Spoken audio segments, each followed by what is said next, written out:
He stood up gently, giving her to me. "Here's Mom." He stood up and started walking to the doorway. "I'm going to relieve the Broncos. I have a few tasks to do as well. If you need me, I have Jericho by the door today, so don't try to get up. We will go together to Lavender's. I'll have breakfast sent soon. You must be hungry." With that, he left. Only moments later, a mare came in with a large tray of food. Gretchen was an older mare and one of the best cooks in the herd. The tray had a steaming bowl of porridge, some eggs on toast, and some berries with sugar sprinkled on top, with a dollop of whipped cream. "Good morning," she said cheerfully, placing the tray on my lap and taking Lyra in her arms. "Good morning." I began to eat a piece of toast and egg as Lyra started to cry. Gretchen hushed her quickly with some rocking. "My, now what a pretty filly you are. Look at your mane. You truly are the daughter of a stallion," Gretchen whispered to Lyra, holding her small hand. Gretchen looked over to me. "The ceremony is set for this evening. Your parents and uncle are coming, so I've been told." I thought to myself, perhaps those were the visitors Abel was speaking of. "That's nice. Have you heard anything on Lavender?" "Still on bed rest. I must say, the doctor looked in on her this morning. No worse for wear, but those twins really took it out of her. And to be pregnant again so quickly, the poor dear, she shall have her hands full." I sighed as I took a few berries, putting them in my hand. "How's our little foal doing? Is he behaving himself?" "Oh yes, he's quite a fine one. He is his father's son demeanor-wise. Perhaps he shall even be the great stallion of tales when he is grown. Whatever would we do if they were all like you in that circumstance?" she laughed. Blowing on the porridge, I looked over to her. So true, and let's hope they have better cooking skills than me as well. Sitting in the chair still, she looked up slightly. "I remember the day your scrawny butt came to the herd. I don't think any of us thought you were going to be the one to save us at the time, but when you killed the Great Spirit, I knew you were going to do even greater things. I just didn't expect it all to happen so quickly." I thought about it a moment. It seemed so long ago, and yet it seemed so fresh in my mind. I still had a scar on my leg from it, though the scars on the inside were much deeper. The morning passed on, and I had finished eating, so had Lyra. I sat up further, turning my side to the edge of the bed, putting my feet down on the dirt floor. "The stallion said for you to wait for him. I know, I'm just testing my legs. I hate all this lying about. Many mares would like the time to rest. You should take rest when you can." Gretchen seemed to be warning. I just rolled my eyes and stood up, holding to the side of the nearest wall. Just then, Colt came through the door. Before he could say a word, Gretchen was standing while holding the baby. Now I don't want to hear it. I did my best. It's not like I can tie her to the bed. "It's all right, Gretchen. If the Great Spirit can't stop her, I highly doubt you could." Gretchen went over to him, handing him the baby. "I could have sat on her, I suppose." Rowie. Gretchen smiled, looking over to me. "But nonetheless, the little lass here has a clean cloth and fed real well, so don't be jostling her too much." He looked over to me. "Are you ready to see Lavender?" "You know I am." Colt smirked. "Do you need a hand?" "No, I got it." "I figured you did, but I will always ask." I walked slowly to the door, straightening my posture. Being a stallion's mare made some things slightly more complicated. I met the bright sunlight, slightly squinting to see everyone around us stop what they were doing and slightly bow their heads before going back to their tasks.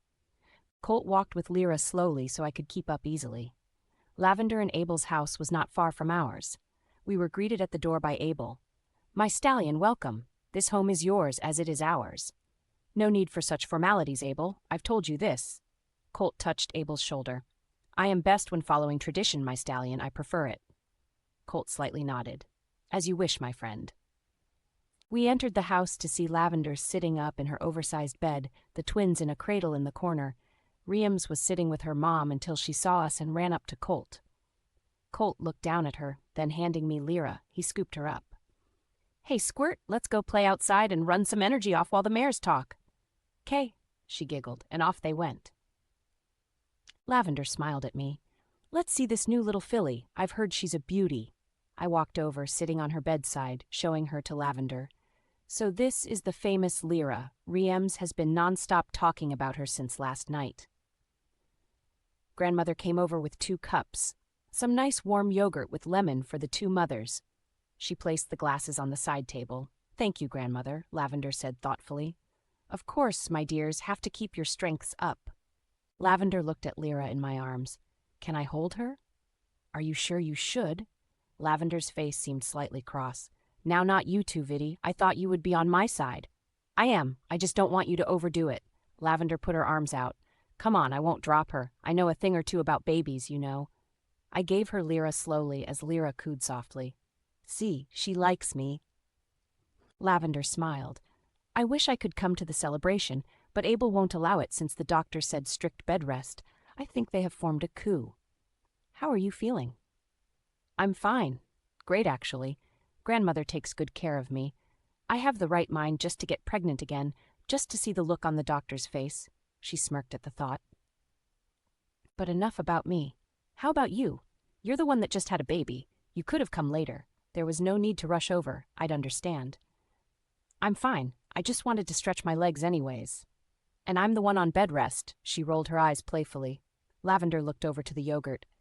You best start eating it. You know how grandmother is. But I so detest lemon. Lavender giggled. Still not over that pine needle water, huh? It left a bad taste in my mouth. Well, I think Abel wanted to speak with you before my brother returns. Abel came in the door. Pardon the interruption, but Lavender's right. You see, your brother sent a message saying visitors would be arriving today.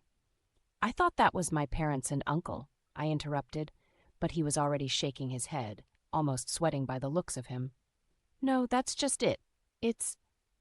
But as he was about to tell me, Colt came in. Riam was holding a treat in her hand with frosting around her mouth as she giggled, trying to keep it from Colt as he pretended to try and eat it. Come on, just one bite, as he opened his mouth. No mine, she giggled again. Abel glanced at her. Now, Riam, that's not nice. Sharing is caring, he said somewhat in a fatherly way, but he wasn't one for discipline. Okay, Daddy. Without warning, she shoved the entire thing at Colt's mouth. Cream was all over his face. He lowered her down as I stood from the bed going to him as he licked a bit off. Riam, Lavender scolded. It's all right. It's actually pretty good, Colt laughed. I took his arm, taking a finger of it, tasting it.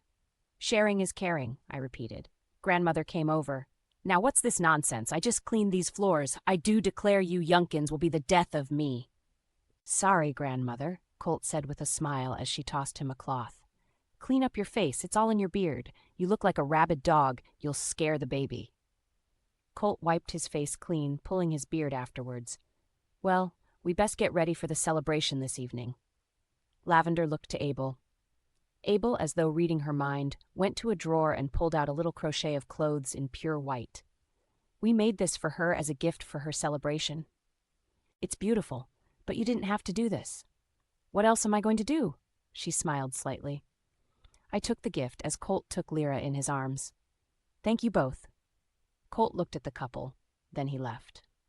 As he did, I could see Abel's face was desperate once Colt was no longer looking, and this made me nervous.